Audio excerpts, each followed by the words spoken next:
everybody. Welcome back to Best Friends with Benefits. My name is Kristen. And I am Noni. And today, really excited to unpack this topic. We're talking about the benefit of loving yourself actively. So, what do I mean by that? Kristen, you talked about a self-love, and we've both been on this self-love journey, and that has grown and kind of metamorphosized over the years. Where are you at with self-love and what that is to you? When I think about self-love and self-care, I know that this is going to sound a little cheesy, but this is how I think about it. I think about if you were to treat yourself like a child, right? Like if you had a 2-year-old child, a 1-year-old child, would you ever put a cigarette in that kid's mouth? Would you ever let that child drink alcohol? You're literally parenting yourself. Like that's how I view it. And so when you take it up to that level, you really start to look, who am I surrounding myself with? What am I doing for myself that is going to nurture myself? Like I'm going to work out every day. I'm going to make sure I'm drinking water. I'm going to make sure I'm eating healthy. I'm going to make sure I'm doing all the things that if I had a child, I would want that child to have. So that's how I view it. And I only came to that realization like a couple of years ago because I don't remember how I came up with it, but it was just like that whole thing of like, you know how like when you're a parent, so you get it. It's just like you would never let Alice like smoke a cigarette. So I just think about that. Like, how would I treat my child if I had a child? And Yeah. that's what I think about self-love. So I love that you said that because that's such a good cheat sheet for people as they're going through their daily routine of like, would I do this for a child or give this to a child? I think that's good. My relationship with it and what I really see, and in the age of social media where it's such a cool thing to be like, love yourself, or you put it on a t-shirt, I feel like it's kind of lost its meaning and kind of become superficial because it's a cool thing to say. But when I say love yourself actively, I'm right on the same page as you. It's like it's not just about saying it. How are you actively loving yourself? Are you actively loving yourself by over drinking, like you said, and smoking? Are you actively loving yourself by staying in a relationship that does not serve you? With someone that puts you down? Is that actively loving yourself for real, for real?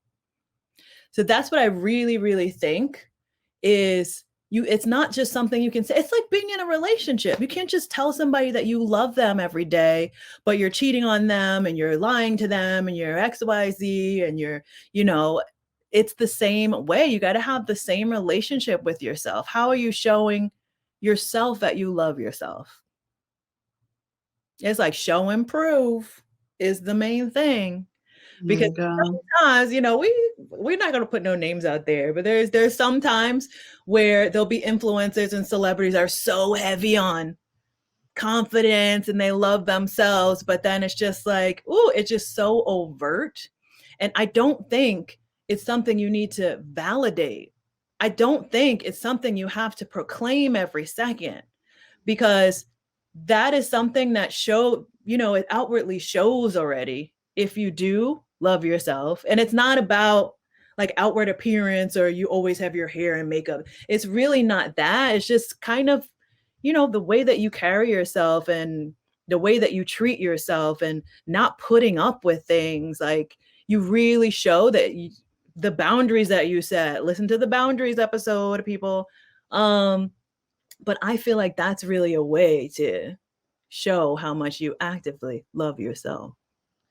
Oh my God, that is so good. And it just reminded me of a meme I saw, obviously, on Instagram, and it said, are you happy as your Instagram shows that you are, or something? And it's like in real life. And I mean, we've touched a little bit about social media and how detrimental that is to your self-esteem, and you're comparing and all this filters and all this stuff. But it's like, I think people that overly share or are overly posting thirst traps and all that stuff, it's like it's such a validation. It like literally is like something for people to feel liked and loved, and like how many likes am I getting, who's looking at my stories, like I feel. And I listen, I will admit I've done that. Like I'm feeling a little down about myself, let me put a really hot thirst trap on there and get a lot of attention because I'm feeling like I need some attention.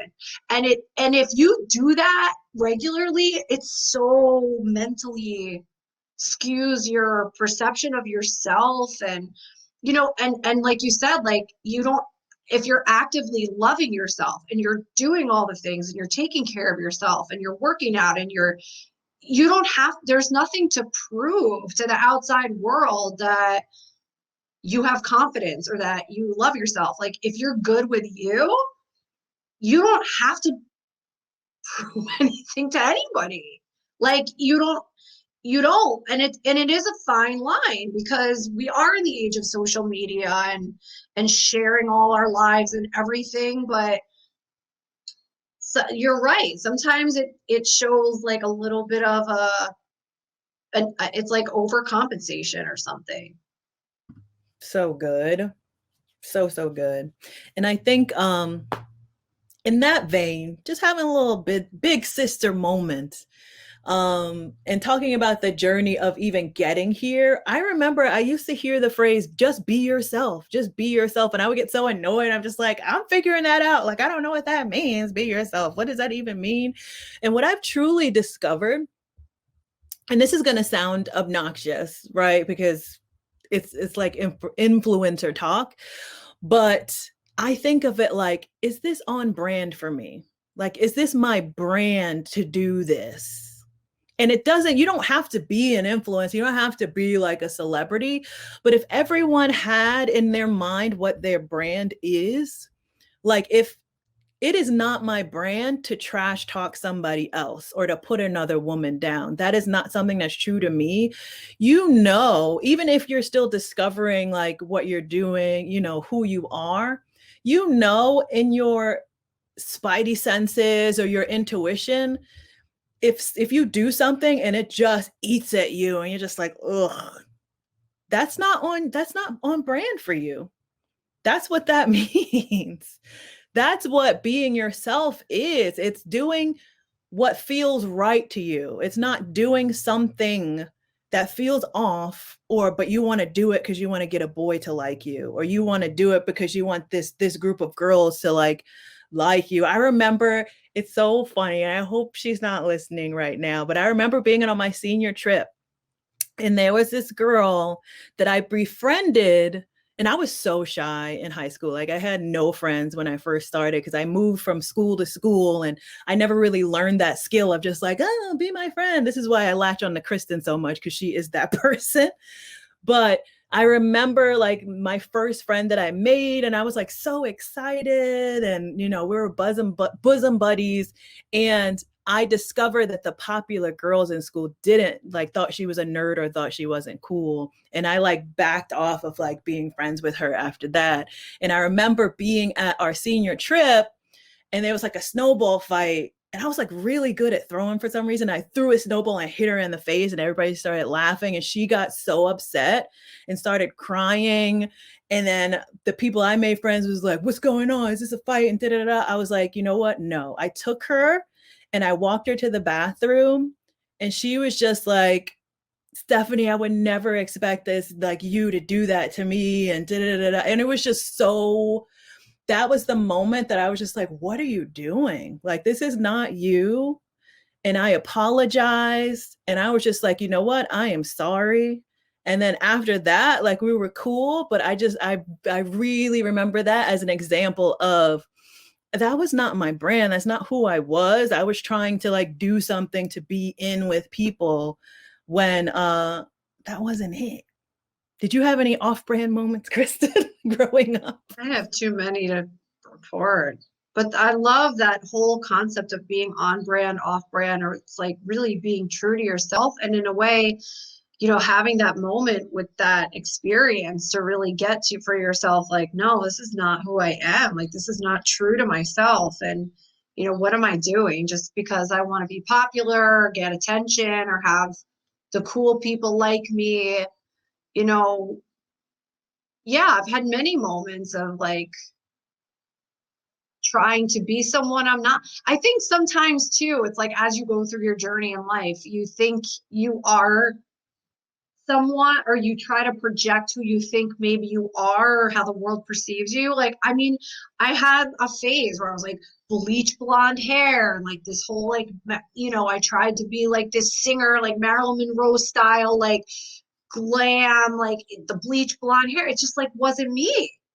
And it's like, now I wear my hair natural and, my grays are coming in. It's like you start to find, and then my aesthetic with my apartment, it's like as you go on in life, you start to realize, you know, and then also with the like makeup. And it's like I always remembered like I couldn't leave the house with like a full face of makeup. And now I'm like, I go around no makeup. And you just start to really get what's true for you, and there's nothing ever wrong, but I think that it's mostly when you start to really love yourself, you accept yourself so fully that you're not trying to prove to the outside world like a certain way you think you should be perceived or something like that.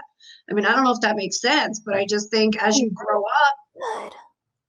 What? That's so good. And what I just got from that, it almost is like as you're growing up, you're literally just playing pretend. Like you're playing Yeah. pretend for who you think you should be or who you think you need to be in order to be liked by whoever it is. And as you're growing and you're really getting to know just what gels with you and you're falling in love with yourself more and more, you kind of shed the layers of like the wolf, whatever, the wolf in sheep's clothing. Like you take that off and just like that is who you are. Yes, and it's like you're not wearing a mask or projecting Mm-hmm. to the world. You're like your true authentic self, like, and you're okay with that. Like you're Right. good with it.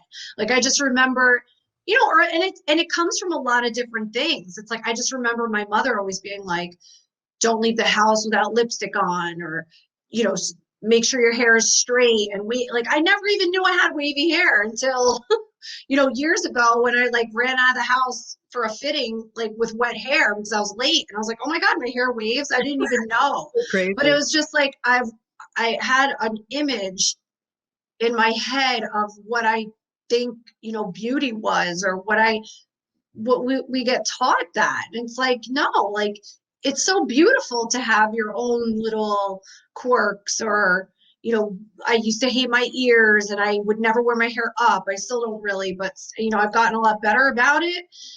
It's just I think it's also self-love is a lot in alignment with just like self-acceptance. Like, can you be with yourself without like cringing or trying to change yourself all the time, or have like you said, a fake outward perception of what you think you should be displaying to the world, and just be like, be in your own skin and be okay with it. That's so wild. Yeah, and that's so wild too of like just being comfortable and being in your own skin. And we had to come of age naturally and shed that and find that. But imagine coming into your own with all these tools and apps and filters and like I got it. I'm people so glad. are able to create a whole persona, on social media of what they think, is Is popular. beauty. That must be Yeah. harder to come into your own. So No, kudos. because thank God. I mean, because seriously, there are times where I look at that app and I'm like, or I look at the filters and I'm like, I don't want to post my natural face. Like, I want to look like this. Like, should I go to the doctor and be like, give me my face like this? But I mean, we're going into that whole thing, but I think it does. And like, I guess you can have fun with it, but it does skew like your view of you. Like, Yeah, it's almost fun though to kind of let that go. I do see like on TikTok there are a lot of girls on that just have like their bonnets on with no makeup or anything like that. And I think it's relatable. I even started on my sweat check. I remember my sweat check, and you even commented on one of them like, I wish I looked this good after workout, but it was because I put a filter on my dang workout picture. Yeah, that made me really think like, why am I used to do a whole photo shoot in the morning to try to get the right sweaty picture. And now I do like this fun thing, no makeup. The first shot, I just post it, no filter or anything. And I like make a face, like a funny face. And it's like, it's more fun really to be as authentic and real. And I think even more Hmm. relatable than to try Yeah. to like waste so much time getting the perfect picture for a post workout.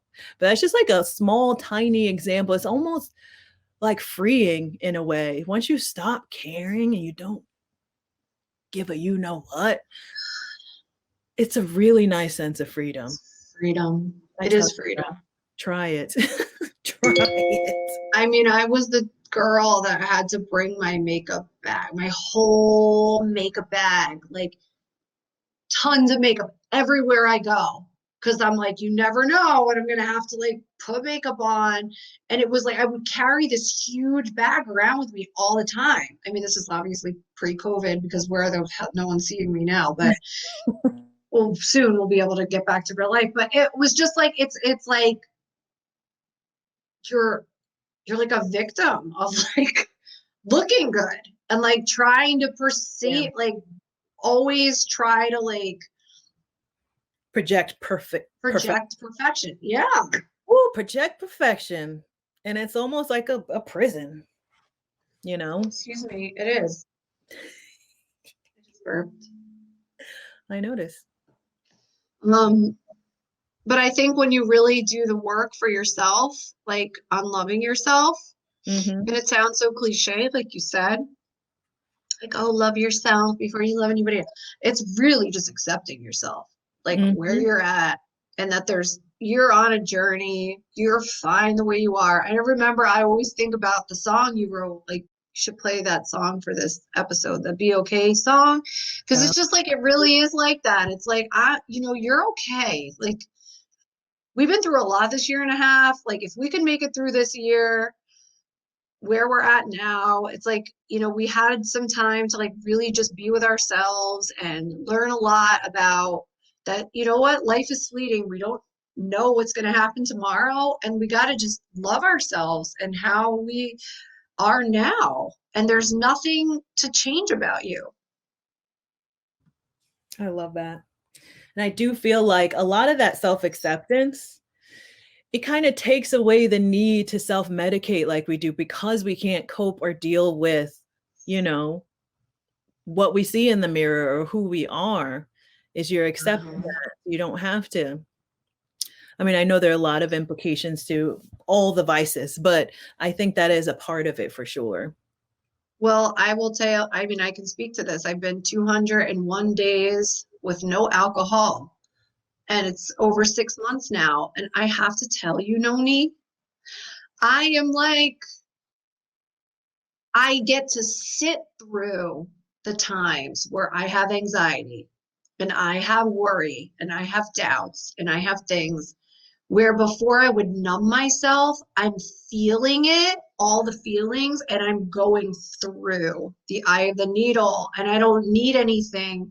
I'm feeling all the feelings. Like there are feelings I have now sometimes where I'm like, I don't remember ever feeling this way, but it's like I remember just I would numb. I would drink or I would, do whatever I could to not feel those feelings. But I'm like, wow, I'm a human being. Like, I'm going to feel things and I'm going to be worried and whatever, but I get to feel them now, where before I would just push it down with alcohol or I would numb myself. And I am so, I look back at pictures, like just even a couple, like before I started drinking, like my skin, like everything is so much better.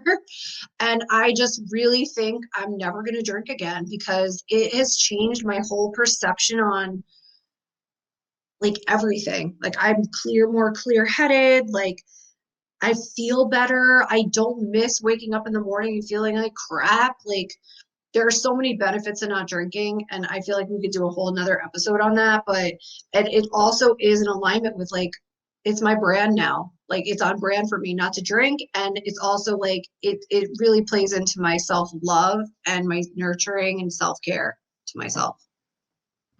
I love it. I love it. So find what your brand is. You don't even have to find it. It's right there with you. It's really accepting it and And playing. creating it. Create your brands and honor it, once you do, because that's how you be yourself. That's how you love yourself and accept yourself. I wanna learn from my mistakes. I wanna love instead of hate. I wanna trust my